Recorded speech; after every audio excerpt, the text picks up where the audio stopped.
దేవుడు ఏ వ్యక్తిని వ్యర్థంగా పుట్టించలేదు. ఒక్కొక్క వ్యక్తి మీద ఒక్కో ప్రత్యేకమైన ప్రణాళిక దేవునికి ఉంది. నీవెవరివై అంటే ఓ కారణ జన్మురాలివి. ఓ కారణం చొప్పున ఓ తల్లి గర్భాన్ని ఎన్నుకొని ఆ తల్లి గర్భం ద్వారా దేవుడు నిన్ను లోకానికి పంపించాడు.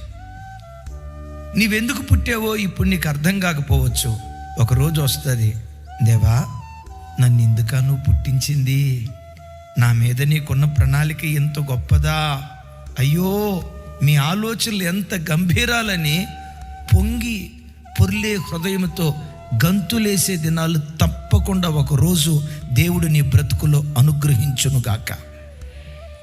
దేవుడు సృష్టిలో దేనిని వ్యర్థంగా పుట్టించలేదు. నా చిన్నతనంలో వానపాములను చూసి భలే బాధపడేవాడినమ్మా. వానపాము ఇక్కడి నుంచి అంత దూరం వెళ్ళటానికి